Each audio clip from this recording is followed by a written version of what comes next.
Hello, everyone, and welcome to the Mastery Rank Zero Supercut, where I've documented my entire experience beating Warframe at Mastery Rank Zero. Not only is it a journey of overcoming enormous hurdles and a test of my mental fortitude, but this is also a journey of my video creation skills. You can watch in each episode as I improve and iterate to turn my videos into the style that they are today. So, sit back, relax, grab a snack, and enjoy the long and painful journey that is the Mastery Rank Zero Challenge. Hi, welcome. This is going to be the first video in a challenge series I'm going to be doing, where the purpose is to beat all of Warframe while remaining at MR0, with a lot of other restrictions involved. However, this challenge has been done before. So, what makes this different? Well, for one, the entire challenge is going to be completed solo only. Additionally, there's a wider list of restrictions that I'll list here to prevent the challenge from being too easy. This took me a lot of effort to make, so if you liked it, consider subscribing. And if you want to come see me do this challenge live, my Twitch channel is in the description, and I'll be streaming here on YouTube too. So, unfortunately, while my initial goal for the challenge was to beat everything in Warframe, I was quickly informed that there's one node on Earth that's hard locked behind Mastery Rank 5, which means getting Steel Path is physically impossible. I'm not discouraged though, as my main goal is still going to be unlocking Netrocells and Deep Archimedia. I didn't have any particular rhyme or reason to my starter frame, I just started with Mag due to my stream's popular vote.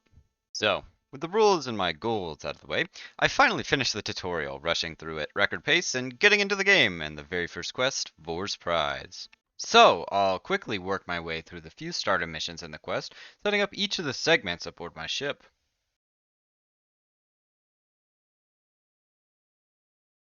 Then, I'll take out Vor to complete our very first quest and get into our first important goal of the challenge. My first primary goal is to complete the Mars Junction. This is my most important stop for the entire challenge, as it'll allow me access to Deimos, which is phase 1 of my plan, to unlock the Necromech as quickly as possible. The Necromech is one of 4 key steps in getting to Warframe's late game, and along with it being one of the most challenging and unforgiving grinds in Warframe, it's my very first goal. First up on the list of things to do to unlock Mars is to complete the Venus Junction. I've already completed the Vor's Prize quest, and while I can quickly upgrade a mod for the final task, the middle requirement here is much more tedious. For that, we're going to need to head over to Cetus, the open world area on Earth, and complete the Saya's Vigil quest. This quest takes us through finding a lost person who had mysteriously disappeared years prior, important to a few of the Cetus townsfolk. My aim here is to collect all of the glass pieces to reforge the key to a locked container, which is supposed to have the secret to finding the missing person. After some dialogue, I'll head out onto the plains and start my mission. It's not too time consuming and has a few rewards beyond just a necessity for the junction. The Gara blueprint is nice for the future in case I just happen to want to use her, but more importantly, it'll unlock the Plains of Eidolon as an open world, which may come in handy later. And with that, the Venus Junction is now complete. Now, I'm just going to need to complete the Mercury Junction, and we'll be one step closer to the Mars Junction. Unlike the Venus one, though, this is going to be a little tougher. I'll need to finish the Vox Solaris quest over on our second open world, Fortuna. Along with that, I'll need to run through a 10-wave defense mission, along with beating our first real boss, the Jackal. I'll do a quick mission node to get to Fortuna, then I'll head over there and start the next quest I'll need to complete. Here, we're tasked with helping a Fortuna resident out of debt. While we ultimately fail in that mission, it ends up spurring the other people to take action and stand up for themselves against the Corpus Greed here in Fortuna. Finally, we then make moves to thwart Nef Anyo, the Corpus leader on the Orbellist, and his plans. Here, I'm going to upgrade my mods a little bit with the endo I have, mostly prioritizing flat stat mods on one weapon, and some early health and shields just to be able to sweep bosses and generally just have a better time once I get into mid-game missions. And speaking of bosses, I'm headed over to kill the Jackal now, the very first boss on our long list of them that we're going to have to take out. It's a fairly simple boss, just requiring that I dodge a few lasers here and there, destroying each of his limbs until it finally goes down. And the Jackal is down. Finally, for the Mercury Junction, I'll quickly complete 10 waves of this defense mission. With that, Mercury Junction out of the way. One of the biggest and most relevant issues that I'm going to have is definitely figuring out which frame I want to run the entire game with. I don't really intend to stick with Mag, as she's good, but doesn't really provide a lot of offense that I think I'm going to need for the late game. My initial plan for Warframes is to either get Zaku, Dagath, or Kalervo. These are all great choices because they provide offensive buffs to weapons while also having some survivability. For all the time-consuming tasks of the previous junction, the Mars junction is actually extremely simple. All I have to do is complete the Once Awake quest and grab a little more of the Rubedo resource, which will only take a few minutes. I'll hop right into the Once Awake quest immediately, which takes place on Mercury. It follows the outbreak of an ancient bioweapon called the Infestation, and we learn more about it at the same time we're trying to purge it as quickly as possible.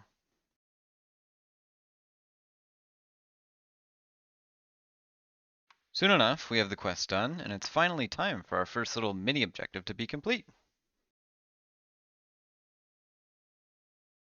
The Mars junction, finished. With that, there's only a couple of things left to do before we actually begin our first major goal, being the Necromech.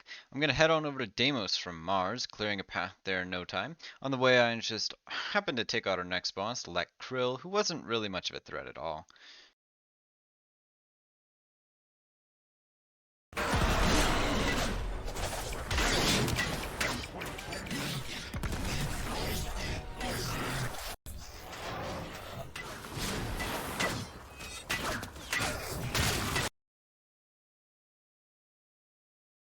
Now, there's one last final open world quest for me to do, located at the Necrolisk.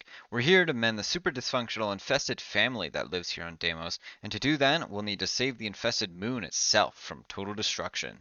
After meeting all the family members, we're quickly rushed off to inspect the heart that keeps Deimos alive. After quickly discovering that it's definitely not working, we devise a plan to fix it, and promptly do just that.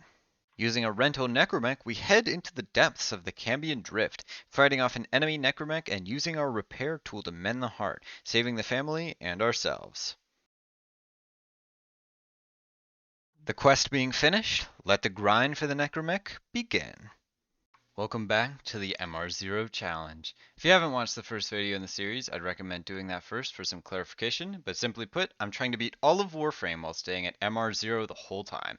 Additionally, it's solo only, which means no help or assistance from anyone else during this challenge. These videos take a ton of work to make, so if you want to see more, subscribe. If you want to watch me do the challenge live, my Twitch is in the description, and I'll be streaming here on YouTube too. First things first on our list of things to do is goal number 1, the Necromech. To build all of the parts for it, I was going to need to acquire some very specific rocks and fish. Weirdly though, while the Necrolisk offers a fishing rod, it doesn't offer a mining tool. So I headed off back to Fortuna, completing a bounty to get enough standing to afford a trank rifle and a fishing rod. I then spent some time doing conservation and fishing out in the open world to get some more standing, finally being able to afford a 7-point plasma drill that I can use for mining, one of the better tools to do so. More importantly, I was able to buy a cute floof to decorate my orbiter. So, it's come to my attention, as I started working on bounties, that they're actually locked behind Mastery rank. That means as a Mastery rank 0 player, I can literally only complete the very first bounty. So our original plan of getting Zaku, Dagath, or Kalervo is down to just Dagath and Kalervo, as I'm no longer able to get Zaku. After getting absolutely annihilated in my very first Cameo Drift bounty, I knew that I was going to need a few more upgrades if I wanted to get through these with ease. There was a long road ahead of me on the Necromech grind, but before the rocks and fish I mentioned, we needed some standing, which meant that failing bounties was probably not very helpful. So, with the small bit of endo I had, I upgraded my melee weapon, upping my damage numbers to make bounties a bit easier.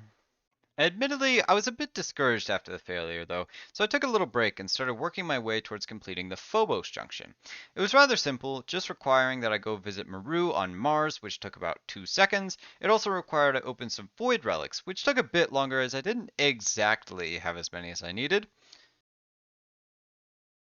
One long and arduous excavation mission later, I was one step closer to the junction with a shiny new relic in hand. Completing the few relic missions I needed to, we make it to the junction. Absolutely annihilating the Spectre here and getting to Phobos. With that detour out of the way, it was time to get back to work. Let's actually go finish some bounties.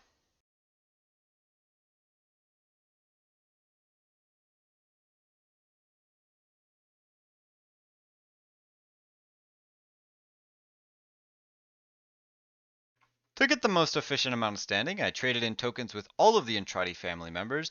That way, I could convert them into grandmother tokens, which were worth 1.5 times the amount of standing. But, of course, to actually acquire a necromech, you don't just need standing. That's the easy part. The hard part? Everything else. I'm gonna have to acquire some random fish parts, along with a bucket load of minerals and gems mined straight from the drift. I start with the fish. I wasn't quite sure exactly what the best fishing spots were, so I wandered around a couple of different spots. It wasn't too bad of a grind, as I eventually managed to pick up the 3 different fish that I needed parts from without too much of a hassle. I then let this strange infested lady do some ethically questionable things to my fish, and I'm all set. You know what you're doing, so I'll let you get on with it. Then, with some progress started on my necromech, I decided to take another short roundabout, heading over to finish the Ceres Junction next. It's one of the simplest, just requiring that I beat one of the easiest bosses of the game, along with the Heart of Deimos quest, which I completed in the last video.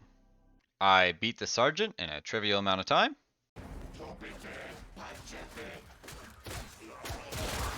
Now headed over to beat the Ceres Junction.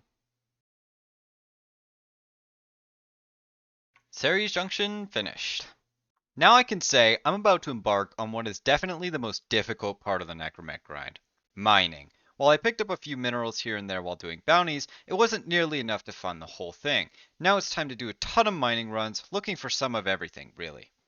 It wasn't just on the Cambion Drift, though. After a bit of mining there, I headed over to the Orb Vallis to grab some Traverite that I needed for my mech too. After getting everything I needed from the Vallis, I headed over to the plains to pick up all of the Pharos that I needed. With all of these rocks acquired, I had everything I needed from the other 2 open worlds, and I headed back over to the Cambion Drift to finally finish the mineral hunting once and for all. There's one resource in particular that has constantly eluded me, Hecaphron. It's an uncommon gem, but for some reason I seem to be getting much more rare gems than I do this one, which has a higher chance to drop than them. I spent hours over the course of multiple streams trying to find this single resource until eventually. Okay, we get a double chance here if I hit this. Okay, that's huge. Oh! Oh my god, that's actually so big. Then, finally, we had everything we needed, except for all of the other resources you need that you don't even find very much of here. One of those resources, Orkin cells, were conveniently found on our upcoming planet, Ceres, so I pushed through to get to the Jupiter junction, along with obtaining some of the Orkin cells for my necromech on the side. While I was here, I figured I'd do the junction too, requiring that I complete the Arkwing quest, take down Vor and Krill at Exta, and complete a 10-minute defense mission. The Arkwing quest just follows a short series of missions that has me collecting the blueprints for all of the Arkwing parts. After completing the missions, I head to my foundry, crafting up all of the parts and building my Arkwing. Then we take it on a short test flight, escaping from a deadly debris field. With that finished, I go ahead and ruin Vor and Krill's day, taking them down without much hassle. Then it's on to the survival mission, which goes without issue. And finally, the Jupiter Junction. The Spectre goes down, and we make it to Jupiter. Before I got any further, it was time to make some decisions and commitments. I needed to figure out what weapons and Warframe I intended to use. After some deliberation, I decided that in the spirit of the challenge, I would not only be sticking with Mag for the rest of the MR0 run, but also that I'd be using my default weapons as well. It would definitely complicate things and make it drastically harder, but I was here for a challenge. I wanted to see just how far I could stretch the limits of the starter gear. Now, there were a couple of resources remaining that I still needed, most notably a bucket load of plastids along with a couple more Orkin cells. There was one place I could get both of those at the same time in the most efficient manner, and that was Saturn, which is right next to Jupiter. So, it's time I speedrun some junctions. First up is the Europa Junction. This is by far the easiest junction in the entire game, just requiring that I complete an extermination mission in the void. One extermination mission later, and it's time we take the junction down.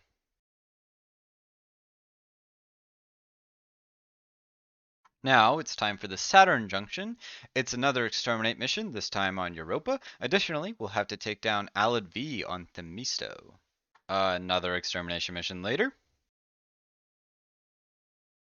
And now we've destroyed Alad V's career on the Corpus Ladder.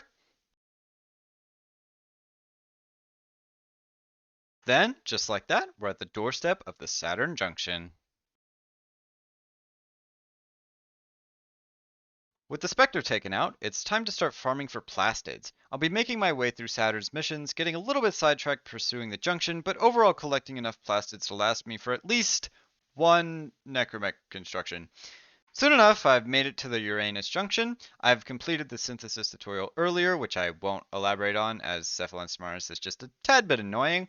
Cracking open the Meso relic was easy enough, but the complications arise when we get around to fighting the Grineer boss, Sargus Ruck. Sargus Ruck was genuinely one of the most challenging bosses I've fought in this challenge so far. I went into it thinking it would just be as trivial as the previous bosses, but I was severely mistaken. I died multiple times, and the fight took me a lot longer than I thought it would, but I did eventually manage to take him down. I definitely learned a lesson in that I was going to need to get much, much stronger to continue in this challenge. With Sargus Ruck no longer blocking my path, I head to the Uranus Junction.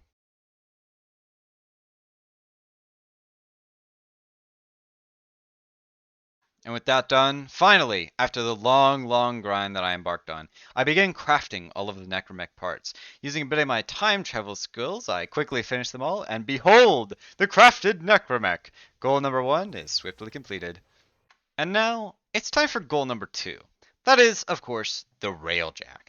It's our second important plan to get to Warframe's endgame, and requires we get fairly far on the star chart, which is why I've been rushing through so much progress. However, I'll be making a small detour before we get our railjack that I'll elaborate on in the next video. Upon some discussion with my chat, I came to the realization that there was going to be a massive problem, a huge roadblock in the way. I had no access to galvanized mods, limited access to augment mods, and very limited access to primed mods. And without any of those, completing Netrocells and Deep Archimedia just wouldn't be very easy. And that's putting it mildly. This was gonna be really, really hard. I know that I have to really start gearing up now. I was already beginning to struggle against these level 20 enemies. There was no way I was going to fight ones that were level 200. Sargus Ruck had shown me that I was clearly lacking in the damage and durability department. It was time to start the vault hunting. Welcome back to episode 3 of the MR0 challenge. Last we left off, I had just completed the grind for the Necromech, which was our very first goal in getting to Warframe's endgame. Before we start on the Railjack as our second goal, I'll need to get a little stronger. And hey, if you like what you're watching, feel free to subscribe. These videos take a ton of time and effort to make, so it lets me know you want more of them, and it really helps me too. Also, if you want to watch me do this challenge live, my Twitch is in the description, and I'll be streaming here on YouTube too. First, I'm going to head over to pick up all the dragon keys I'll need. While I could make my own clan and dojo and get all of the keys that way, overall I find it's just a waste of my time, as it's going to take a lot of hours to wait for all the rooms and such, and wouldn't really be any sort of test of skill. So, instead, I head over to my own personal dojo that I'm the leader of on my main account. Shameless plug, my Discord is in the description if you want to join my clan. I'm going to go ahead and grab all 4 dragon key blueprints and head back to my ship. The issue isn't really the blueprints though, it's the lack of resources I have to actually craft them. Dragon keys cost 250 ferrite and 10 void traces per craft, and I realistically need all 4 of them at once to be able to consistently open a vault. The ferrite isn't that much of a problem as I can pick it up from Earth, but the void traces can only be earned from void fissures, which take a lot longer. So I run a handful of missions to get more resources and craft all 4 dragon keys. Equipping them, it was time to get some corrupted mods. To do that, I'll need to search through the Orican Derelict tile set, more commonly known as the one on Deimos, scouring every corner of the map to locate the vault, which will hold my prize. At extraction, I'll be given a random corrupted mod. We're looking for quite a few of these, including Blind Rage, which increases your ability strength at the cost of efficiency, Transient Fortitude, which also increases ability strength but at the cost of duration, and Overextended, which increases ability range at the cost of ability strength. These 3 mods are capable of buffing my mag up to levels that normal mods could never reach.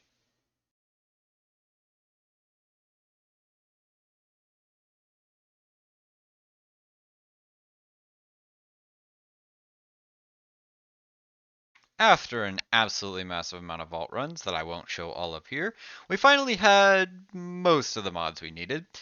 Unfortunately, the biggest one I was looking for, Overextended, was not in my possession, but Blind Rage and Transient Fortitude were being put on my mag now. I wasn't quite done with the vaults, but I was satisfied with the progress I'd made so far, so it was time to start work on our second goal, the Railjack. To even begin the Railjack quest, I'd have to complete the second Dream quest first, which was part of the main storyline. To unlock that, I'd first need to take out the Neptune Junction. To get there, though, we'd also have to finish the Nata quest. The Nata quest begins when we spot a sentient fighter located on Uranus, prompting the Lotus to be interested in why they're here. We figure out that Til Regor, the Grineer boss located here, is attempting to release an old sentient who doesn't like me very much. Unfortunately, he succeeds in releasing the sentient before challenging us to a duel, which I gladly accept. And now it's finally time for Til Regor, our final boss before unlocking the second dream. Oh, we're not supposed to go that way? Yo, where am I going right now? Dissection? No, no, no, no. That sounds too humane. Your Bro, death will what? be painful.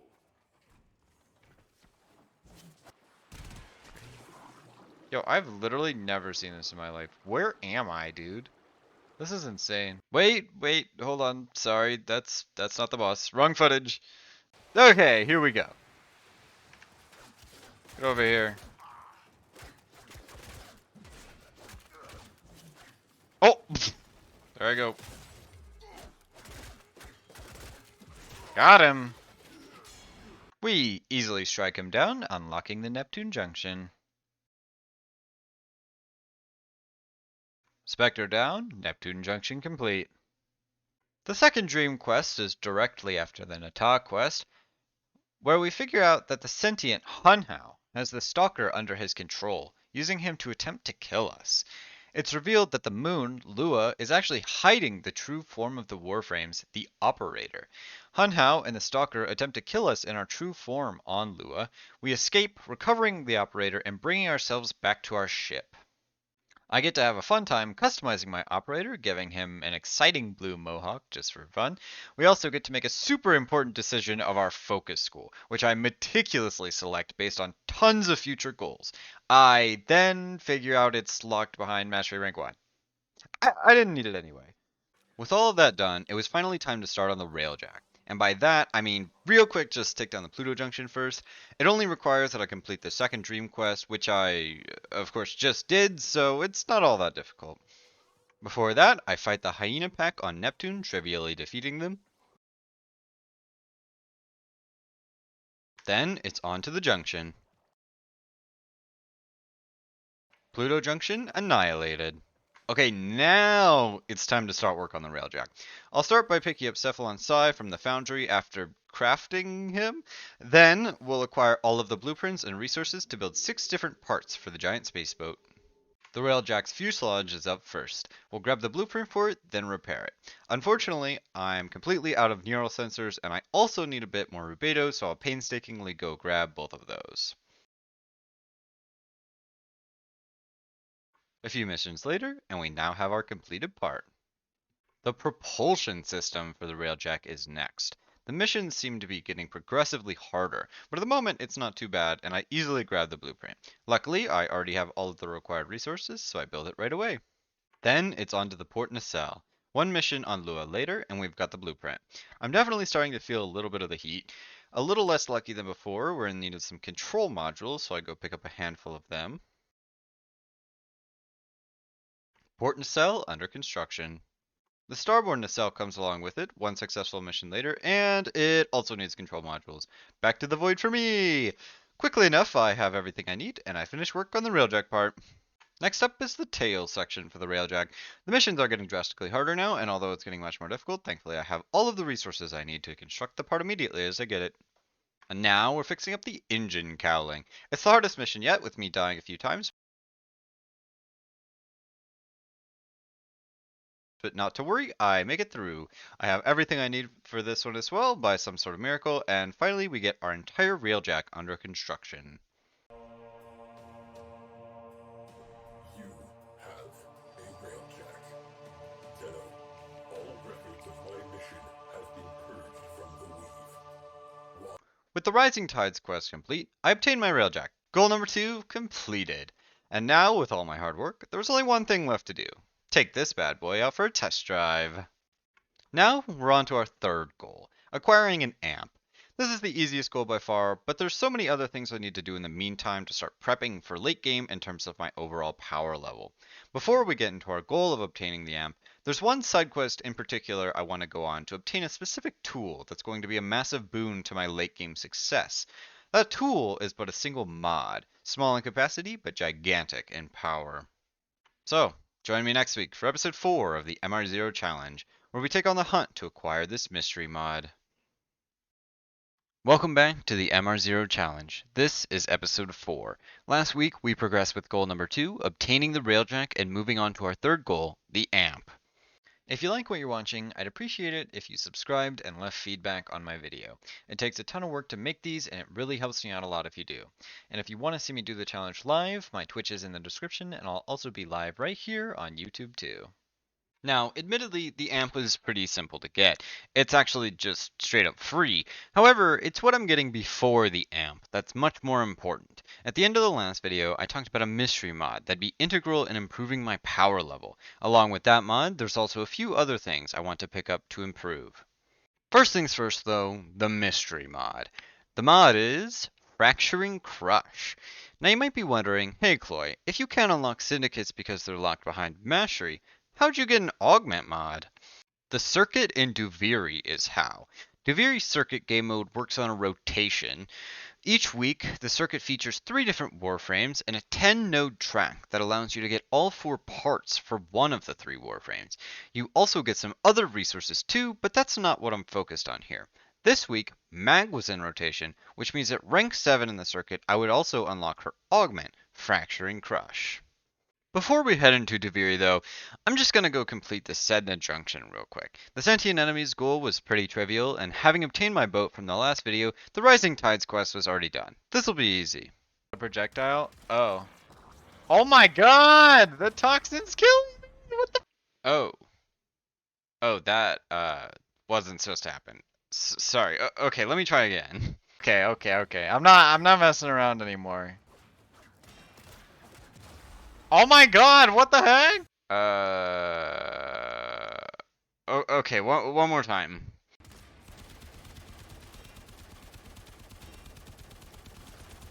Bro, die! What the heck? Oh my god. There we go. Not even close. It's time for Duviri. First off, we're going to have to complete the Duviri Paradox quest. It involves the Drifter, an older version of the Operator, trying to escape the time-traveling paradox of Duviri. The Drifter wanders around, collecting pieces of a figurine that lead to a way out. In the end, the Tenno assist in helping the Drifter out of the paradox, giving them their freedom. We did it! Woohoo! Now that the quest is completed, it's time to get into the circuit game mode. As you can see here, the Fracturing Crush augment is the 7th reward I can earn. So let's get started. On my first run, I make it a third of the way to the goal, reaching the 5th wave before I got overwhelmed by how difficult the defense is. Got to tier 3, that's huge. The next stream, I do another run. Due to a combination of bad decrees and skill issue? Really? I wrote that in the script? Anyway, I die more than a few times during the alchemy, unfortunately failing the mission. Luckily, it still keeps all of my progress up to that point, and having done a handful of missions before then, another third of the grind is through. With my next run making it to wave 5, I complete all of the circuit levels that I need. And just like that, I obtain Fracturing Crush. I go ahead and level it up, tossing it onto my mag and making a few other changes and upgrades. My next prerogative is to advance in the Railjack star chart.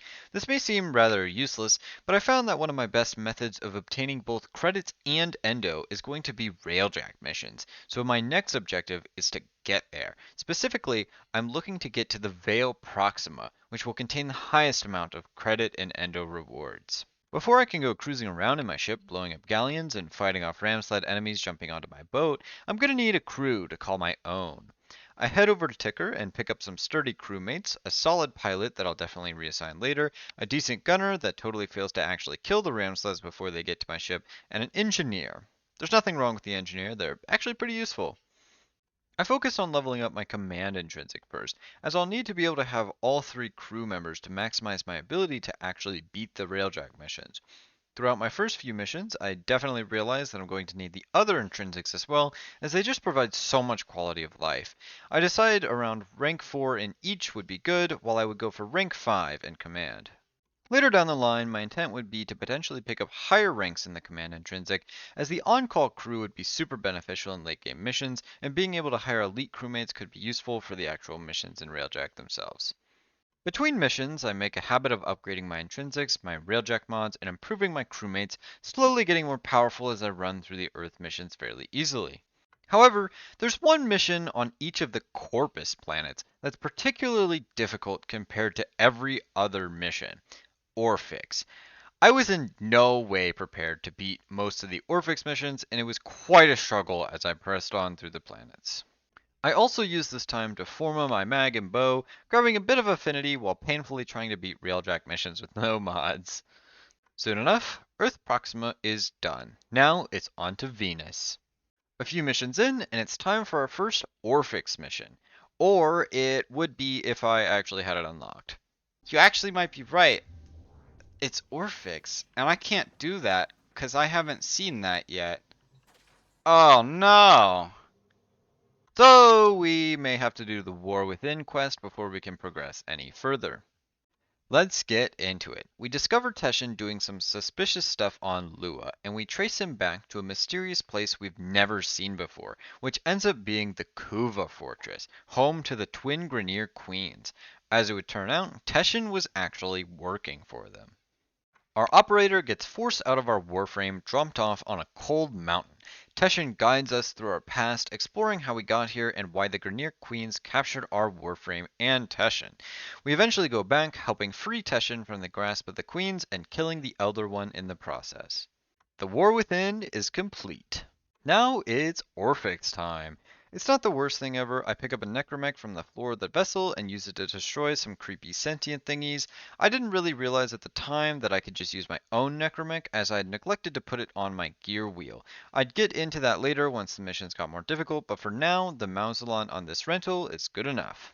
After finishing Venus, I had enough intrinsics to get some upgrades, getting a decent chunk towards my goal. However, having no ranks in engineering meant that I wouldn't even be able to craft dome charges, which was going to be essential later. After Venus, I head on over to Saturn Proxima. Luckily, there aren't any Orphix missions over here, it was just a handful of normal missions. Unfortunately though, it was a bit of a rocky ride, but we make it through. Then it was time to head back to Corpus planets, starting with Neptune Proxima. There's one Orphix mission on Neptune and one Orphix mission on Pluto. We'd have to complete both to reach our goal of Veil Proxima. More importantly though, we take a short break. Chat was very adamant that we acquire Clem Spectres for late game use as well, so we head over to rescue Darvo's contractor. Completing the missions, we begin crafting 5 Clem Spectres. Oh my god, I only have 1 blueprint. Well, we're gonna be. Oh my god, it takes 8 hours? Okay, well, we're gonna be happy with 1 or 5 clems for now. Now, back to our regularly scheduled program. My first try on the Neptune Orphix mission goes about as expected. Even with the upgraded Railjack gear, it didn't matter much, as it was mostly dependent on how strong my Necromech was to defeat them. I got absolutely steamrolled. This, though, is where I realized I could actually just bring my own Necromech that had an arc gun with better mods. Another try. Unlike last time, this time around I was nearly able to beat the mission, just narrowly running out of time before taking down the last Orphix. I knew I was going to need a little more power in my arc gun. Having gotten a singular arc gun mod to boost my cold damage, I give it a third try, and thankfully I make it through, crushing the strained sentience. Considering my slight struggle with Saturn, I determined that some upgrades were necessary to take on Pluto Proxima. I rank up my engineering intrinsics, and overnight I craft myself some new weapons to trivially wipe out the Corpus ships. Then we immediately head into Pluto's Orphix mission. Off stream, I had gotten one more arc gun mod to improve my crit chance, and it was easily enough to destroy the silly sentience there. With that, I beat the rest of Pluto Proxima, landing me into the Veil Proxima, my final goal. Afterwards, I head over to Cetus to pick up my amp. Finally. From memories of a past that is yet to be, the Unknown knows you as a terror to the Eidolons. This has been waiting for you, to deliver upon them a terrible ruin.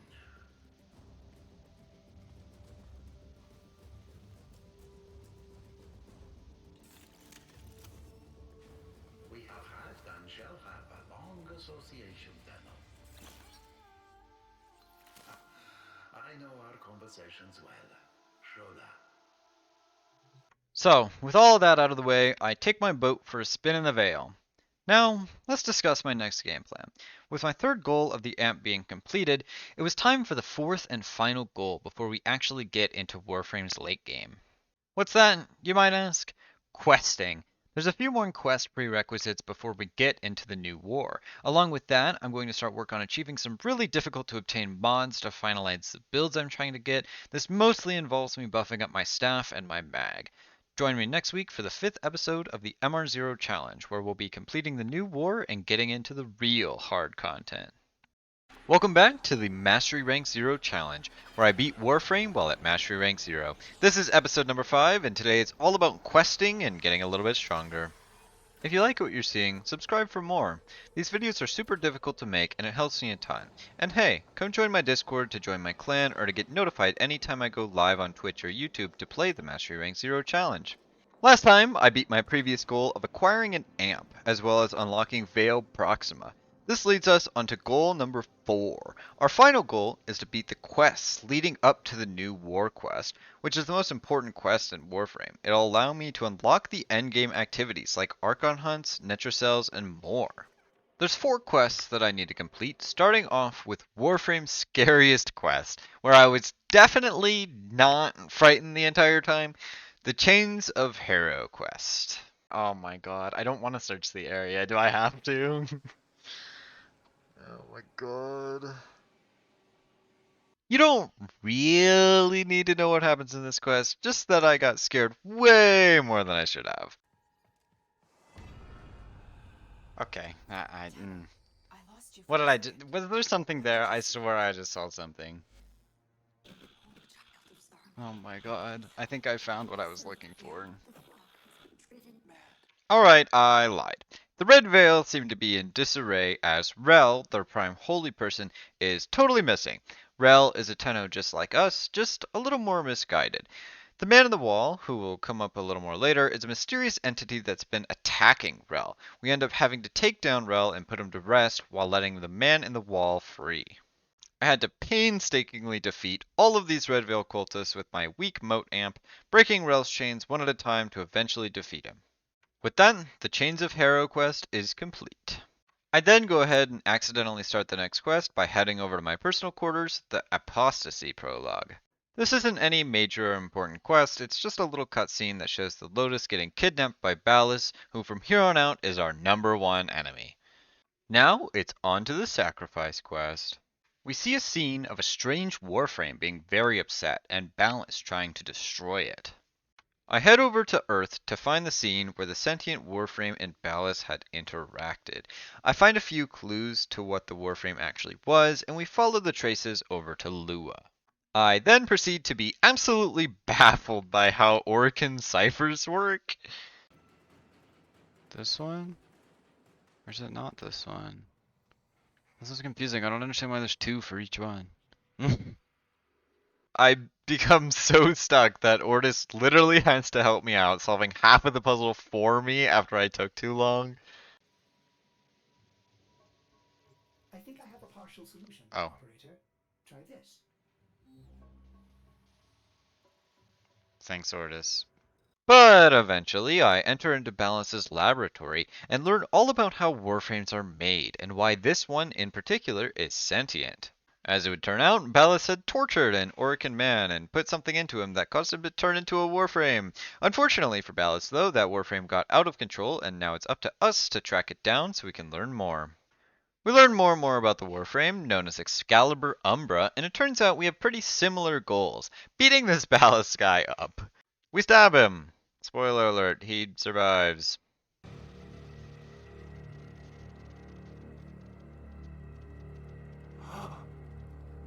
I created you. The Lotus shows up to save him, and she looks a little bit different. Little more sentient than usual. Anyway, they run off into the distance, and we've lost all of our leads once again. But hey, the sacrifice quest is completed. With that, we get two new awesome mods, Sacrificial Steel and Sacrificial Pressure, that increase critical chance and damage respectively, made for melee weapons. There's only one more thing to do before the new war, and that is the prelude to war. This is 3 little cutscenes that in previous updates had operations that came along with them. Long story short, the Sentients are ready to fight an all-out war against the Tenno, Grineer, Corpus, and just everybody else living in the system. And now it's time to start the new war, Warframe's longest and most difficult quest that also literally makes you sign a waiver before you can begin it. The quest begins with me playing from both a Grineer and Corpus perspective of the new war, seeing how they got absolutely steamrolled by the Sentients. First off, Call. The plains of Eidolon is getting attacked by Sentients, and Call's ship gets taken down and he's stranded on the plains. As a last-ditch effort, Call plans to put a bomb on the Condrix there. He gets there, plants the bomb, and it doesn't work. He ends up getting captured by the Sentients. Iso, the Corpus engineer in a fleet fighting against the Sentients. He's attempting to get through his own Corpus ship that's being overridden by sentient control. Utilizing the Corpus tech to make his way through, he eventually gets to the final room where he has to take down a sentient-controlled jackal. After that, he was instructed to get to a terminal that would stop attacking the Sentients under Alad V's orders, but he goes against them, fighting back against the Sentients and definitely dying. Then we hop in our railjack, preparing to enter the Sentient Armada, attempting to save the Lotus and stop them from taking over the system. Teshin is here to save the day, sort of.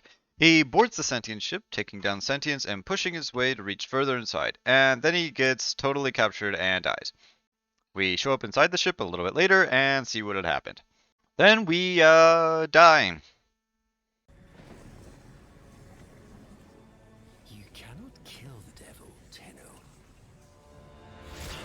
Oh shit, I'm dead. Send it back to hell.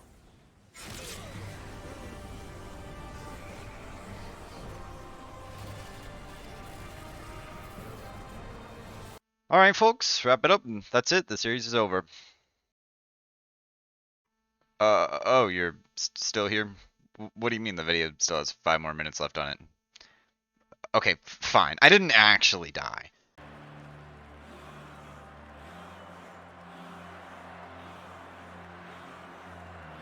As it would turn out, Ballas is the new world ruler with a faction called Narmer. They put veils onto people that turn them into more Narmer people. Then we cut to a mission. A mysterious character that we've definitely never seen before is presented. We play a whole mission as this character, rescuing Ostron from Narmer's grasp, but ultimately getting caught by an Archon, a crazy beast made of half Warframe and half animal, having to flee for our lives to get away from it. It reveals that we were the Drifter all along. We head back to our ship and find a mostly dead sentient Lotus hanging out in our operator's seat. Turns out we need the Archon shards to revive her. Only way to get those? Killing all of the Archons! Some of the hardest bosses in the game.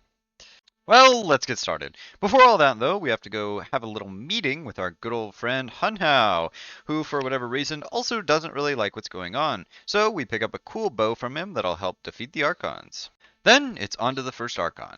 Me and my chat had a bet on how many deaths it'll take me to defeat each Archon. So I go ahead and take on Boreal first. Okay, no sweat. I got this. I got this in the bag. First try, 0 deaths. This is gonna be it. After a long and difficult fight, I managed to beat Boreal without having died a single time. 0 deaths, baby! Then it's on to Archon Nira. Alright, that makes one of us. People are telling me this is supposed to be harder. I see myself dying once or twice here. We'll see what I can do.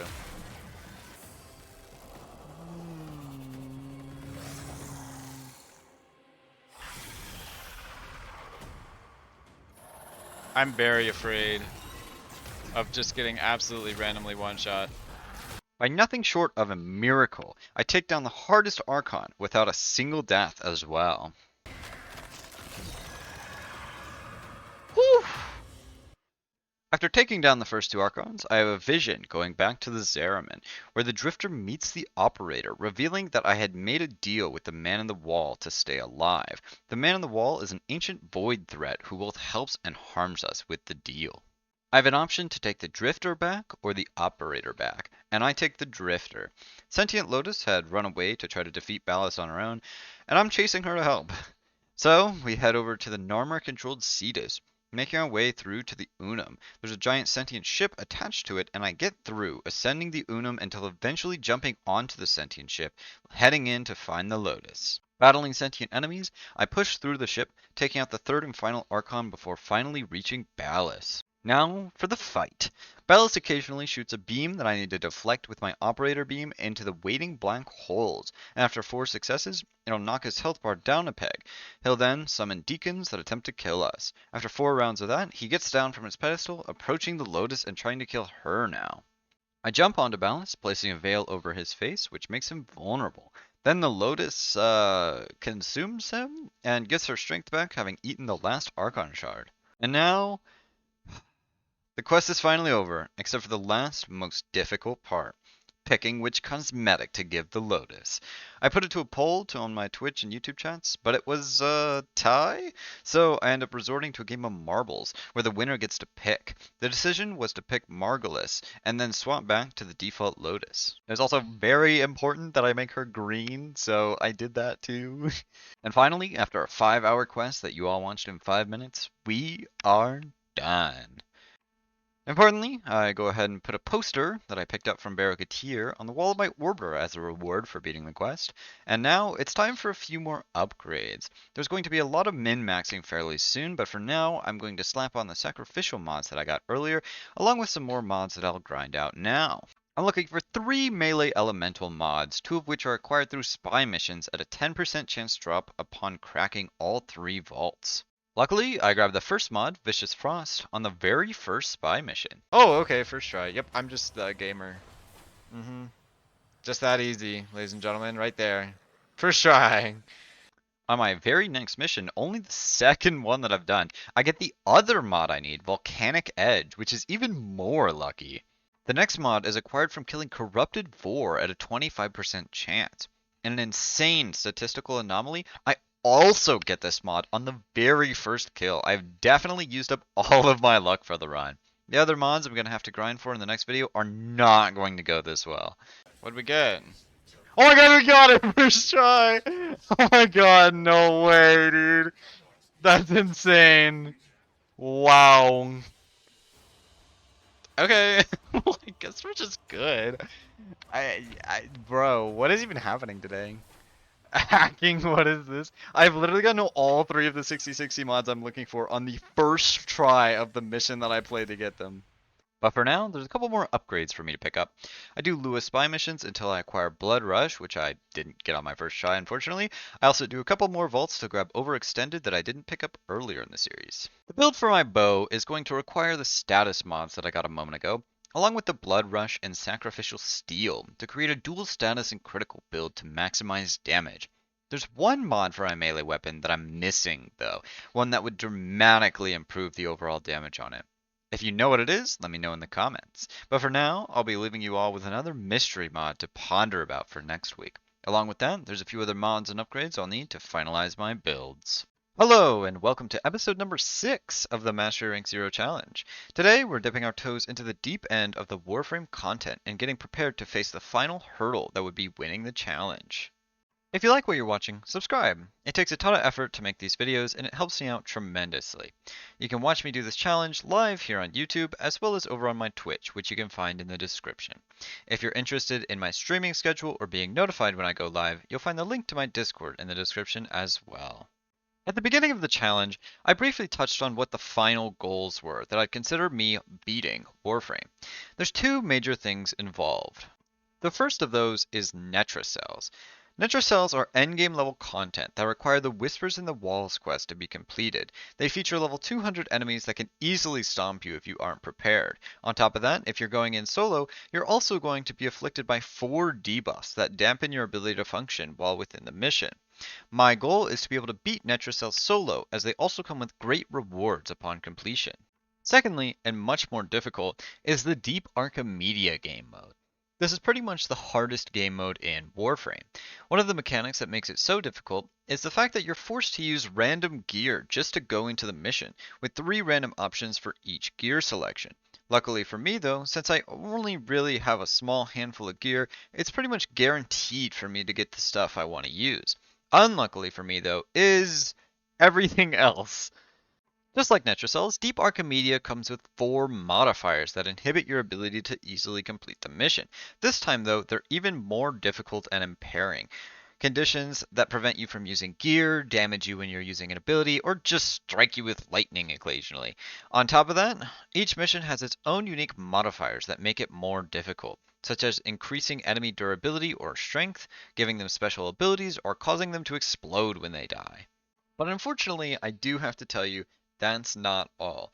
Along with that is the elite version of Deep Archimedia, which adds another 100 levels to the Deep Archimedia enemies, giving them a total level of 375. It also adds an additional negative modifier to each mission. So, as you can probably tell, these are not going to be easy, practically unfathomable to accomplish with my little starter gear, but I planned on figuring out just how to get past all of these hurdles. As I said earlier, to unlock all of these endgame modes, first I've got to do the Whispers in the Walls quest.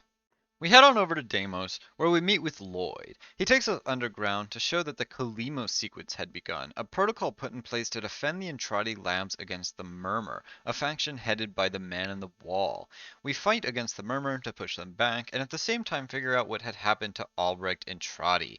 The Sanctum ends up being attacked by the Murmur, and we successfully defend it. After that's completed, I just hop straight into an Entrecell. My build isn't completed at all, I'm just headed in for a test run to see what I can do. I get absolutely annihilated. I did actually get pretty far though, to be honest, much further than I had expected to get, but not nearly enough to even consider being able to finish these without my gear getting some upgrades. Additionally, while I can play Nitrocells now, I can't even do Deep Archimedia without getting rank 5 standing with the Kavia first. That means I need to do the Angels of the Zeramin quest, as I need resources from the Zeramin ship to level up my standing with the Kavia. We find the mysterious 10-0 ship, the one where we grew up as a child that got lost in the void. Strangely, we find that there are survivors of the ship, and they're trying to defend what remained of the ship from Void Angels, people that had been turned into creatures due to void energy. We fend off the Void Angels, Grenier, and Corpus to secure the ship. Now, with the Angels of the Zeramin quest complete, it's time to upgrade my bow and mag to complete the builds for them. There's a handful of mods I'm looking for in particular, and there's one more quest that'll supply me with these as well as a couple of other benefits, and that's Veilbreaker. Veilbreaker follows the story of Call, the Grenier we played as in the New War. He is an absolute menace to the Sentients and is able to break out of their grasp. He works to make it out of the sentient ship he's in, freeing his brothers along the way. He makes it his mission to infiltrate into Narmer bases and ruin everything he can, while freeing as many people as possible from Narmer's grasp. Once we beat the first mission, we'll now get one mission per week, where we can play as Call. Doing so will earn us reputation with him, as well as give us a unique currency called Stock. Now, what can Stock do? I'm glad you asked, dear viewer. Stock can be used to purchase special mods called Archon mods. They're similar to other mods, but they noticeably provide a hefty increase in stats. The ones I plan to pick up to finalize my mag build are Archon Flow and Archon Continuity. They'll increase my maximum energy and ability duration much more than their normal counterparts. Having acquired them, I tossed them on, finalizing my mag build. Of course, one of my bigger issues was that almost none of my mods were maxed, meaning I'd need to farm a lot of endo. But we'll get to that later, don't worry about it. So, once I acquire all of these final mods I'm looking for, in addition to the mystery mod that I'll reveal in just a moment, I'll have the final builds to be able to take on the challenge's first step towards completion, Netrocells. The mystery mod from last time is, in fact, Condition Overload, which pretty much all of you guessed, good job. What is Condition Overload? Condition Overload is a mod that increases your base damage by a huge 80% per status effect on the target.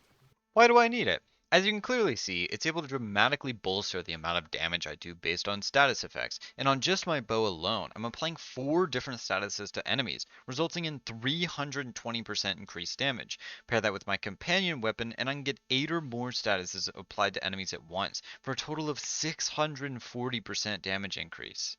There's 4 primary acquisition methods for the Condition Overload mod: the Circuit, Uranus, Deimos, and Transmutation. When Duviri's circuit resets each week, there's about a 1% chance that Condition Overload is a mod that appears as a reward. I make sure to check each week to see if it is. Farming on Uranus is another option. There's a specific enemy there that has a 0.02% chance for Condition Overload to drop. There's also a few other enemies on unrelated planets with similar drop rates.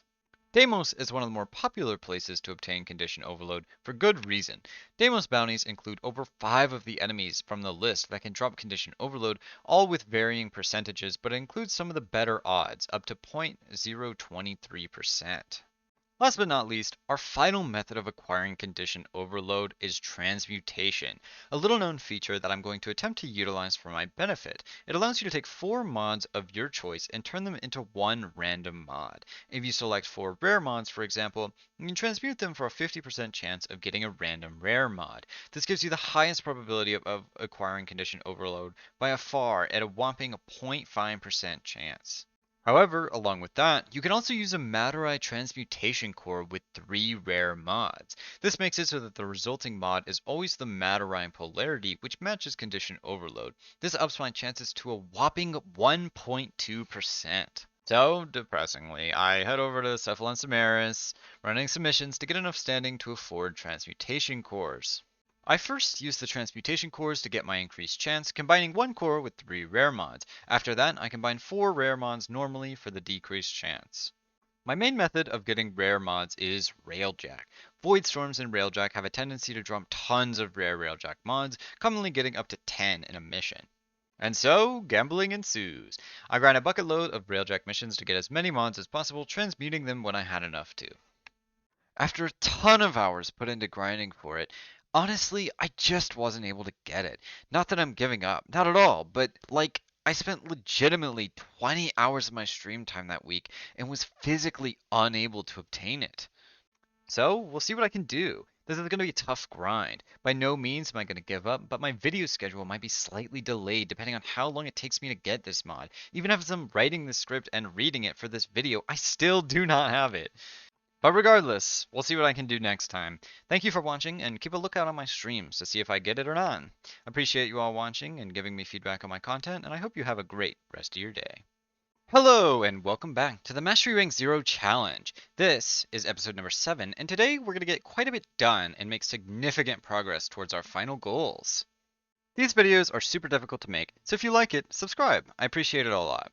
The link to my Twitch channel is in the description if you want to follow me to be notified when I'm live, and of course, I'll be live here on YouTube as well. Also, if you'd like to support me further, you can now join the YouTube channel for only $1. It helps me out a ton and motivates me to put out more content like this. Also, before the video starts, I want to mention that you may see a few odd things on the screen occasionally, on just some of the clips. Don't worry about those. It'll all make sense later, probably. So, before I accomplish my first goal, there's a few things I need to finish up. Most notably being, of course, obtaining Condition Overload. But besides that, I've got a couple of other things that need to be done, so I'm gonna put that off for now. First important step is increasing my Kavya standing to rank 5. I don't need this for Netrocels, but as I explained in the last video, it was required for Deep Archimedia. For that, I head over to the Zeraman to pick up 60 Void Gel Orbs, acquiring quite a few feathers that I could trade in for Zeraman standing as well. I contemplated trying to get the Parallax and even worked on it a little bit, but decided that it was going to be too time consuming to get, so I skipped out on it. We needed those 60 Void Gel Orbs to increase our rank with the Kavya. To actually get the standing, I needed to pick up Voca that are scattered around the Sanctum tile set, so I opted to focus on doing survival missions, where I could easily run around and grab the Voca without having to worry too much about any mission objectives. I turn in my Voca for standing, and I managed to get to rank 2, which isn't much, but it's a decent start. So, while I'm completing Railjack missions for rare mods to transmute, I get enough intrinsics to acquire rank 9 command, allowing me to acquire my on-call crew, which is super good as backup in a Netracell or Deep Archimedia. I've been working on doing some Railjack missions to transmute for condition overload for quite some time now, and so I take a quick break, finishing a call mission to get up to rank 4. We're 1 week away from getting rank 5, which will allow me to get the Scout. It's an air support that summons colonist friends, which is another useful acquisition for my future of doing Netracells and Deep Archimedia. Using my time travel skills, a week passed. I go ahead and grab rank 5 for call, unlocking the Scout. There was only one minor issue, and that's in the fact that to actually summon call and friends to assist me, I needed air support charges. I attempted to craft them, then realized that I didn't actually have the landing craft segment. I pick up the blueprint from my dojo, which you can also join with the Discord link in the description, then grab an argon crystal to craft it. Having prepped up for my future, I need some endo, like a ton of endo, like at least 100,000 to pick up all the mod upgrades I'm looking for. My best method of getting endo also happens to be the one that's getting me the rare mods for me to transmute, so it's a fairly efficient system to attempt to farm for condition overload. But now that I'm actually focusing on endo to rank my mods up, there's got to be something better than Railjack for getting endo, right? I posed that question to my chat, and to my surprise, there was indeed a better method. And so I want to thank this lovely person here for pointing out that I could do Narmer bounties at MR0.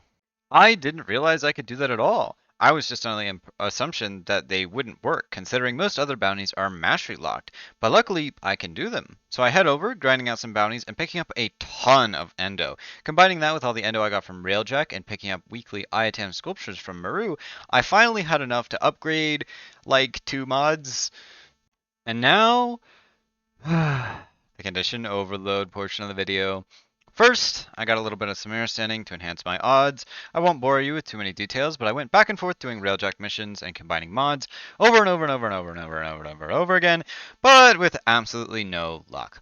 At this point, I decided to switch strategies. Clearly, transmutation wasn't going to work, so I prioritized doing Deimos bounties instead for the chance at getting the mod when killing an enemy. I decided I had enough. Condition overload or not, I was going to try to complete my first Netracell. I go in a couple of times, definitely failing, but it was a learning experience. I quickly figured out that there were definitely a few key glyphs that I couldn't take at all, like the one that continuously deals damage to you combined with the one that gives you slash status whenever you take any damage. I also realized that I definitely needed some energy pads, so armed with that knowledge, I head in for my final run. During my testing, I tried out my newfound power in my gear items. While calling friends, along with my on-call crew and also Clem showing up for a rare cameo, were absolutely able to annihilate the enemies. Yo, these guys are ripping through the enemies. Excuse me? Holy shit. Unfortunately, when they did, the kills didn't count at all towards the lowering the alert level for the Netracell, so they ended up being no help. Hopefully, they'll be of more assistance in Deep Archimedia. So, ensue the most painful hour of my challenge. I mean, I think that's the game plan, right? Is fight the enemies by never actually fighting the enemies. I had a plan, but it didn't stop the mission from being quite difficult anyway. Regardless though, I'd gotten pretty far already, so it was time to lock in. Okay, I'm gonna focus up a little bit. This is going to actually just be the world's longest Netracell run if I complete it. I'm gonna hide in this corner over here. Just hang out. Oh, I'm gonna cry, bro. This is stressful. And having suffered through the painstakingly slow Netracell run, finally... Great, well we got to the hard part. It's at 0%! What am I supposed to do? It's at 0%! And then we died. Nah, just kidding. Okay, I need to not die while I'm looking in the Netracell. Please. Well, we did it. Yeah, I'm ready for bed. It's been an hour. I've literally been sitting in this Netracell for an hour. Utilizing my operator form to run away and my necromech to cheese enemies, I painstakingly managed to beat the Netracell, completing one of our 2 goals. Hi everyone! I didn't have enough content the past few weeks to put out another decent episode for today, as it was mostly just me grinding syndicates and stuff. So, I went through the VOD of my 9-hour condition overload stream and picked out some funny clips for you all. So, hang out with me for a little bit, enjoy the Mastery Rank Zero Challenge filler episode. Count how many transmutes you do today till you get it? Yeah, I want me to put a counter in the corner. Hold on. There you go. There's your counter. Real quick, what time is it? Almost time for lunch? Yeah, almost time for lunch. Alright, maybe I'll give you guys some time to vote. Let me see, what do I got around here that I could eat? Like that. Alright, let me put in the vote so you guys have 10 minutes to vote before we do things. Raw dogging peanut butter from the source is psychotic behavior. Well, it's my whole ass jar of peanut butter. I can do whatever I want with the jar of peanut butter. That sounds really weird now. Anyway. Salad won? Oh my god, Grim Reaper literally spent 2,000 points to make Salad win. That's insane. Hey, listen, I don't make the rules. I mean, I do make the rules, but I don't make the votes, alright? You guys vote. I just put the choices in there. But I'll let you guys see the salad, okay? Show you guys the salad. Alright, hold on. How about we just do this? Oh, it's gone.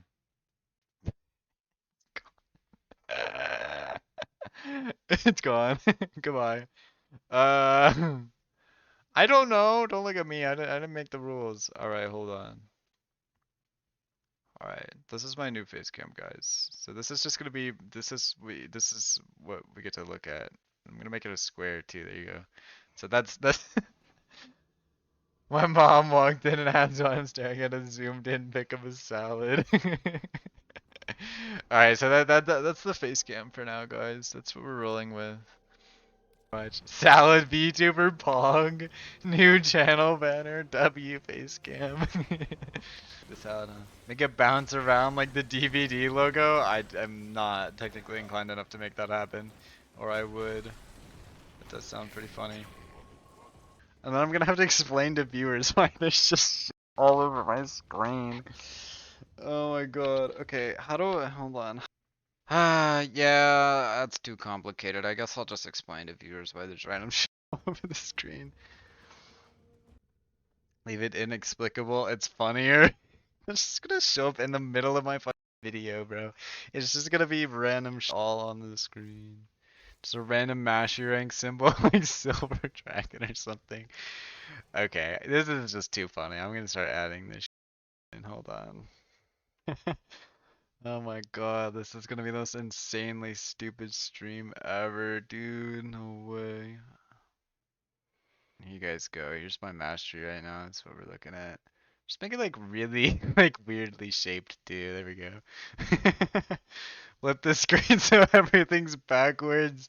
No, it has to be like visible, you know? What the f am I watching? I don't know, I'm going crazy, bro. I'm going crazy. Okay. Thermal condition overload put galvanized shot versus it doesn't even make sense, man. Oh my god. Hold on. This is very important. It's even transparent, guys. Holy shit. Hold on, we're just gonna slap this bad boy here. You can go like under the text. This is good. Here we go. This is our last one. Hold on. It's like a really wide gauntlet shot. Alright. There we go. That's all I got for now. I feel like everybody's gonna be so confused when they join now, dude. This is ridiculous. It used to be a... Alright, once I run some more condition overload stuff, if we still don't get it, I'll put some more shit on the screen. Listen, this is just peak Warframe content, alright? I'm giving the viewers what they want. 2 followers coming in droves? It was literally a guy from YouTube chat, bro. But hey, if you're here and you're a little silly, you should follow me for more of whatever this is. Want to show what I'm farming for to new viewers? Maybe we'll see. Well, somebody said I should put condition overload on the screen, and then somebody else was like, nah, just put galvanized shot on the screen. And I feel like that was a little funnier because it makes less sense. We get some more random images on screen? Oh yeah, absolutely. Boy finally gets condition overload, none of us will actually see it. Alright, here's our here's our next one. Here you guys go. You can't even see it. Where is it? Oh, it's just super tiny. Hold on, there we go. Hold up. Let me there you go. Oh my god, I love it. Hold on. I gotta make it like legit like the size that it's supposed to be. There you guys go. Like this new fried JPEG HUD. Thanks. I knew you would. I'm not going crazy, I swear. Overland stream is what I see on my deathbed as Satan reaches out to drag me to hell. Alright, a little bit too real. You made it a ribbon. Yo, can I use this for the thumbnail? You made it a ribbon. Oh my god, I love that. There we go. Do you want me to put it next to galvanized shot or do you want me to replace galvanized shot? Alright, I'll put it hold on. Hold on. Hold on. We're gonna put it like, hold on. Maybe it needs to be like not as wide. Hold on so I can fit in here. Hold on. Okay, there we go. A little bit of the algebra I sent you instead of the 18, just to keep YouTube Andes educated. Okay. Hold on. Handcrafted algebra. Alright, hold on. Oh my god. Okay, hold on. Let's see what I could do. Here you go, guys. Do your math. Hold on. Just like put that in there right there. Boom, perfect. What the fuck did I come back to? We've improved the stream a little bit here. Okay, sure new viewers will love this overlay so much they stick around until the stream ends. In parentheses, never. It all started because Grim spent 1.9 thousand points on a fucking salad. That is so true. That is how we got to this point. Why are you guys actually all solving the equation? This is absurd. This is so silly. You guys are ridiculous. The fuck is that on the bottom right? It's the salad I had for lunch. Gotta put it under the other one, which doesn't make sense. Oh, but then you can't see it. Yeah, I'll just put it right there. There you go. That alert is deeply disturbing. It really is, bro. Frightened at all times. We got a screenshot of the condition overload wiki screen displayed behind the MR badge. Yeah, sure, why not? Hold on. Slap this bad boy like right here. How about that?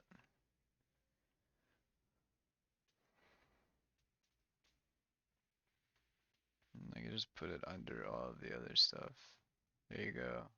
This does not get made into a video, then you should I'd have to make an explanation video. So you know how it's like, haha, stream won't end until we get condition overload. It's been like 7 hours. What happened here? Nothing. This is just normal stream for condition overload grind. But like, I literally just looked over at this fucking overlay and I'm like, bro, I can't see shit. How are you guys seeing anything? This is awful. Man, this is a spiritual journey? Yeah, a little bit. See what YouTube thinks, lol. I guess so. Image per unsuccessful mission for the mod? Yeah, that's what we've been doing. That's what's been happening. Every time we fail to get the mod, we add an image. You can see how many images there are. Is the pretzel relevant? Yes. It's so relevant, bro. Without it, nobody will be able to understand how many transmutes we have. Put a Subway Surfers overlay on the whole stream so I don't have to watch this suffering. I thought this is what you guys wanted. Salad on the salad. was gonna run a bunch of these missions and then gamble all at the same time, and if I don't get it at that point, I'll probably just cry and yeah, that's it. Just cry. He made salad V, no way. Good lord, what happened in here? Hi, welcome in. This is my condition overload grind stream.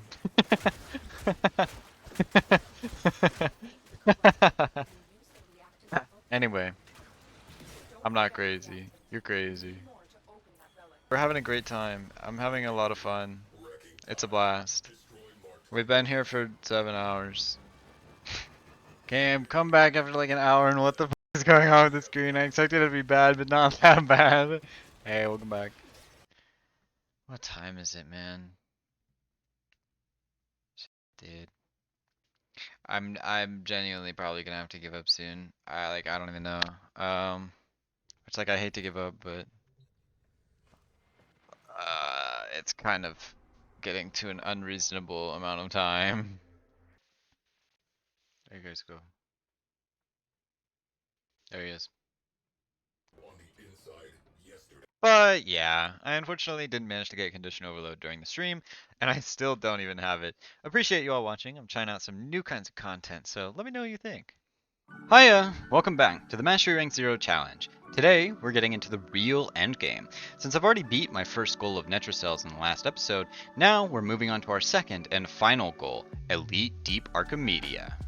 So, there's a lot to prepare for to really get into Elite Deep Archimedia. As noted in the last episode, I'll need to get rank 5 with the Cavia, but along with that, I'll be showing you all the semi-finalized builds that I'm going to be looking to use for this Elite Deep Archimedia, as well as one more special tool I haven't revealed just yet. With the Netrocell run over, there was one big thing that I struggled with the most during it, and that was energy. I didn't think my energy problems would be that bad as I was using Equilibrium, but the issue with that mod is that while it converts health orbs into energy, that means I have to actually kill enemies to get those health orbs. Not that I can't kill enemies, but it's just not realistically fast enough to keep up a constant supply of energy going. So I searched for a while for a decent solution, and eventually one of my chatters in my Twitch stream, link in the description by the way, had a genius solution that I didn't think of at all. While the Nautilus is a great companion that we considered, it's really hard to get. Comparatively, the Diriga is much more easy to obtain, and the suggestion was to utilize it in conjunction with the Archon Stretch mod, as the Diriga can use its abilities to give me energy, which is much better than my current solution. So I headed over to the market and took about 2 seconds to get the blueprint and start crafting it. I also intended to use the Sweeper, a shotgun weapon for companions that you can get with the Carrier Companion, which I already owned. With my new companion, I also wanted to grab a new mod that allow it to do more than just help me regain energy. And that mod is Duplex Bond, which will allow me to also prime enemies. This means that I'm spreading status effects around to nearby enemies to help increase my overall damage.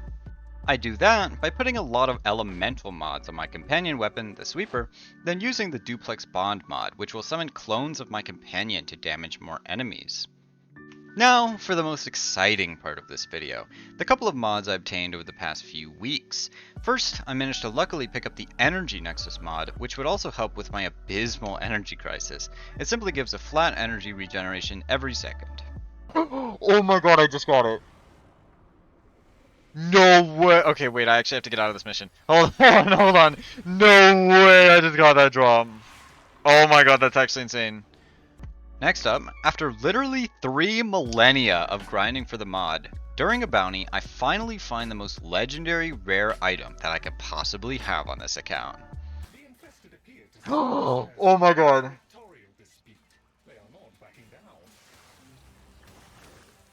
No. Oh my god, it's real! Oh my god, no way! I got it.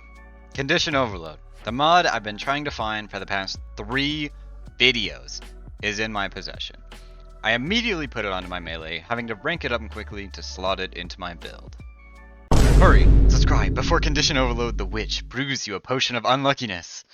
With those 2 amazing mods acquired, there was one final thing I wanted for my melee build, and that was a melee arcane. In particular, I'm going for Melee Influence, which spreads melee status effects whenever you deal electricity damage with your weapon.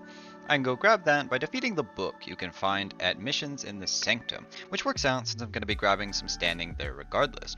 This arcane is great paired with Condition Overload because it'll allow me to have status effects already on enemies to be able to have that extra damage immediately.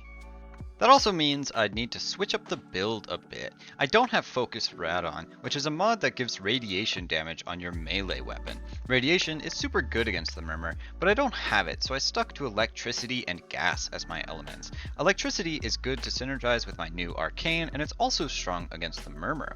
Gas isn't as good as radiation, but it's still really helpful with Mag's abilities, as pulling all of the enemies together and then having gas clouds that can kill them is useful. While streaming, I was generously gifted a mag skin, and while it was technically against the original rules of the challenge, my chat decided I should use it anyway. This cosmetic would drastically increase my power level, allowing me to demolish Elite Deep Archimedia later. My first look was Carrot Prime, an all-orange mag with green bunny ears. A little bit later though, I was also gifted a color palette, so I switched up the look a bit, going for a more legitimately good looking mag, sorry to the Carrot Prime enjoyers, having less of a meme look. We might bring back Carrot Prime later for endgame though. So, let's talk about Elite Deep Archimedia. This is my final goal of the challenge, and once I beat this, I would consider myself having beat Warframe at Mastery Rank 0. I also go ahead and grab rank 4 and 5 with a Kavia while I'm here. The reality is that there's a couple of modifiers that make this challenge really difficult, if not completely impossible. One of those is the Gear Embargo modifier, which will prevent me from summoning in any specters, using energy pads, and more. If I get that modifier for the week, I'll have to wait until the next rotation to try again. As for game modes, I predict that the Exterminate and Alchemy missions are going to be the easiest. If I get these, I'll be able to trivially accomplish them. Survival and Mirror Defense are going to be a little bit harder, but still somewhat doable. There's a few modifiers in those game modes specifically that I think are going to make them more difficult, like the Luminous that drain your health. Now, let's be real. I don't know that doing Disruption is even possible at all. The Demolishes are extremely powerful and my weapons look like pool noodles trying to hit them. Of course, with all the additional tools I'm going to use, it could be possible, but I think by far it's the most difficult and hopefully I don't have to deal with it. Now, to guarantee that I get the gear that I'm looking for, I plan on selling the other gear that I own, which would cause the game to re-roll my options, and I'd do that until I got my mag and my 3 weapons for me to be able to use them in the run while still getting all of the points. Are we ready? We're not gonna do it, but we're gonna scope it out a little bit.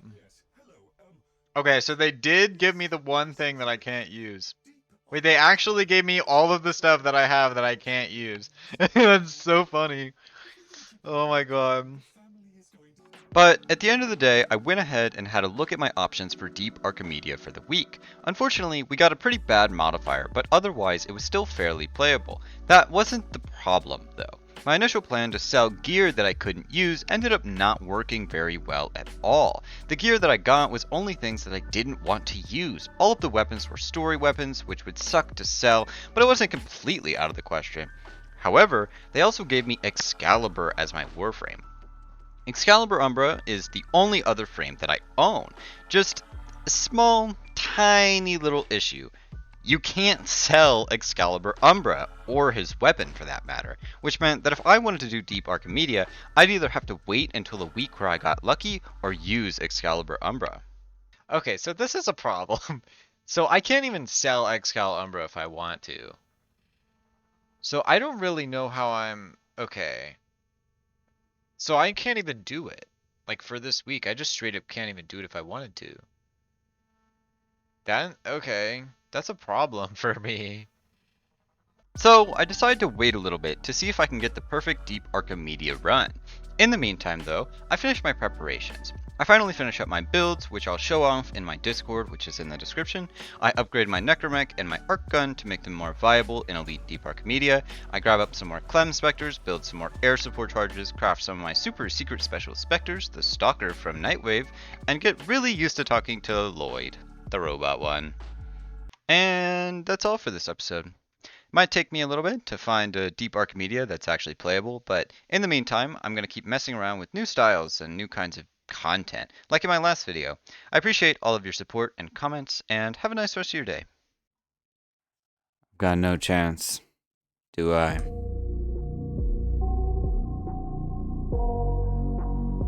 It's impossible.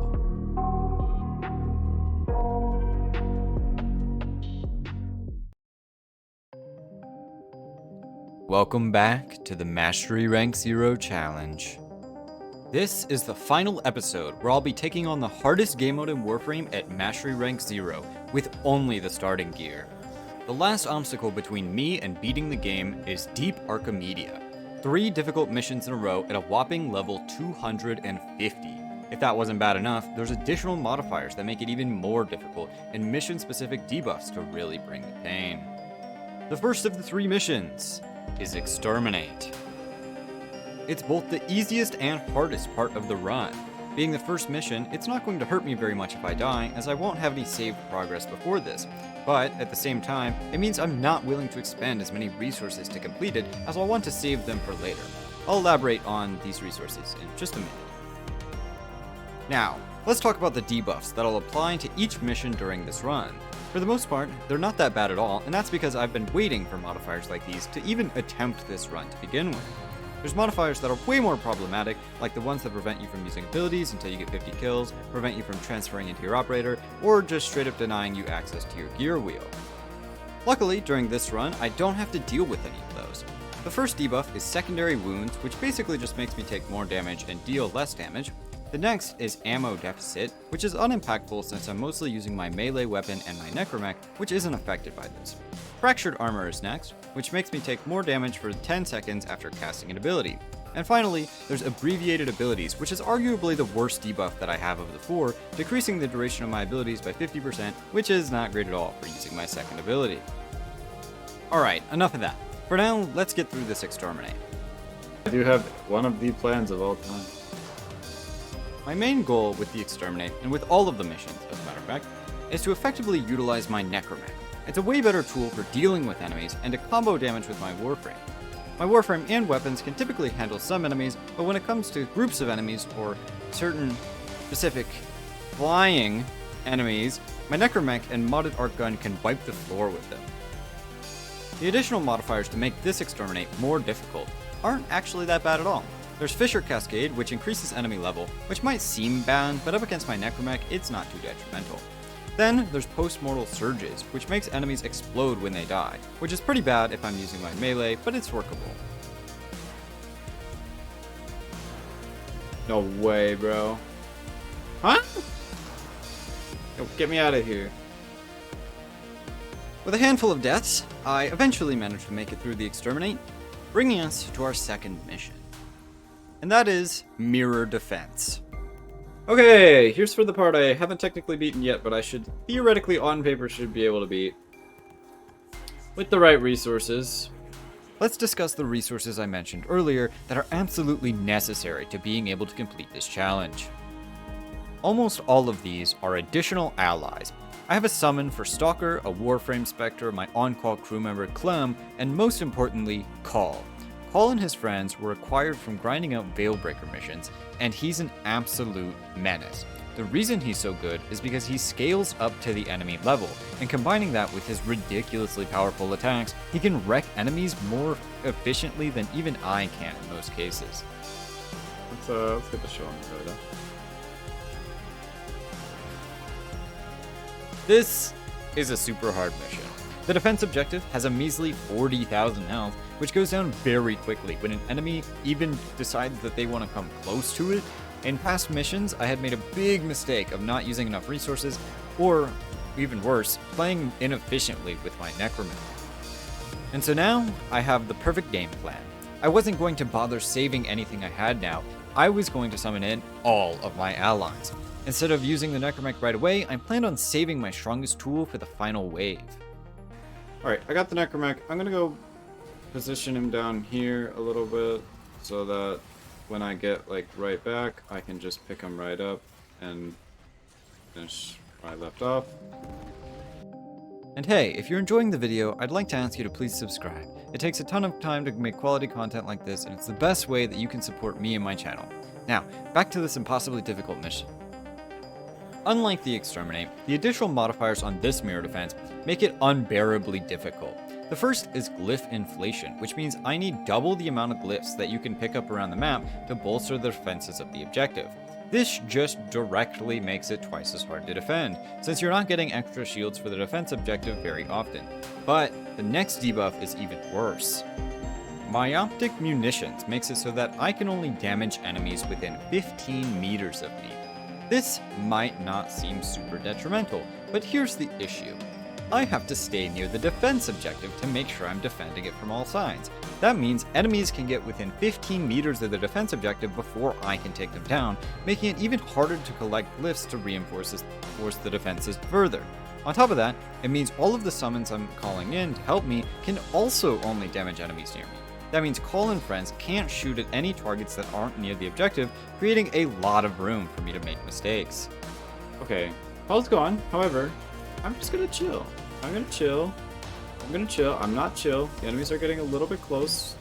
We're gonna try summoning him in now. Okay, we got him back. That's good. That's great. That's lovely. Game didn't bug out today. This guy needs to go down. I hate these guys. I had a few scary parts of the mission, but I played flawlessly, minimizing my mistakes and only rage quitting a couple of times. It's a little bit annoying that, like, I'm playing perfectly and I lose because of a bug. Game, honestly, I don't know. This is why I made that 1999 hate video, bro. I'm just gonna say it. Call, of course, clutched up the mission by killing half of the enemies, and my quick thinking and massive ability spam allowed me to take home my very first victory of mirror defense. Okay! Melee Arcana top 2. Woohoo! If you're looking for a clan or just some friends to hang out with, join my Discord server. You can find the link in the description. We have an amazing clan along with tons of fun events like fashion contests and speedrunning.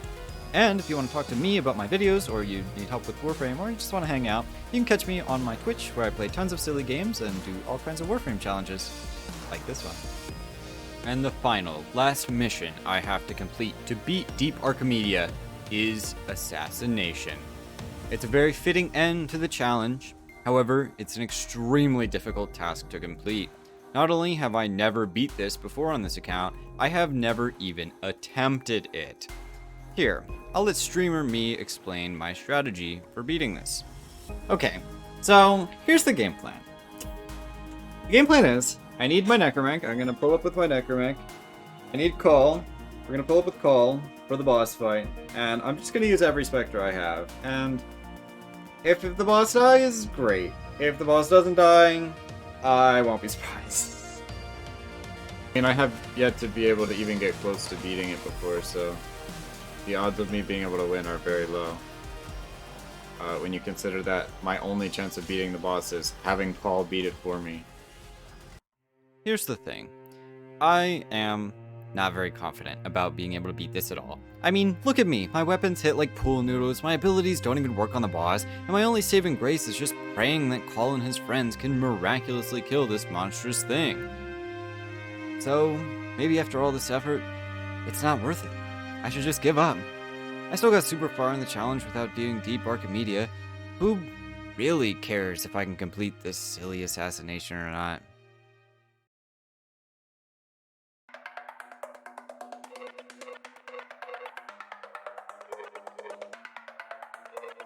Me. Okay, and now all I need to do is collect eyes. Okay, we're gonna summon in the Necromech, and here's what we're gonna do. We're gonna not use the Necromech, honestly. We're gonna bring him along, we're gonna take him with. But I'm gonna try to keep him up and alive, so that once I get to the boss, I can try and use him on the boss.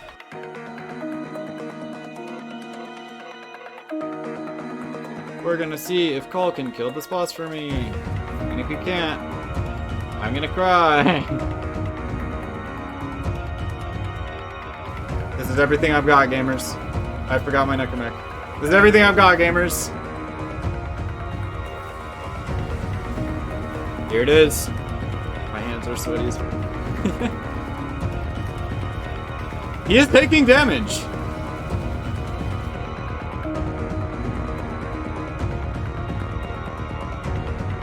That kind of means I can't let my Necromech go down.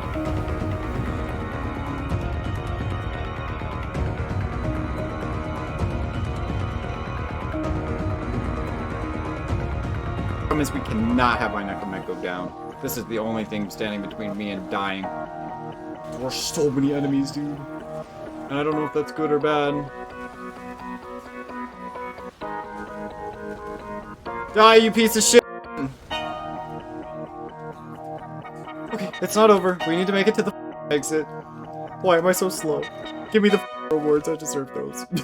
Oh my god. Gamers, we did it. Woo! We beat Deep Archimedia on Mastery Rank 0 solo. And we got a red shard. Let's go! We can't equip it. Woo. If you made it all the way to the end, it's nice to see you here. Drop a comment and tell me what your favorite part was.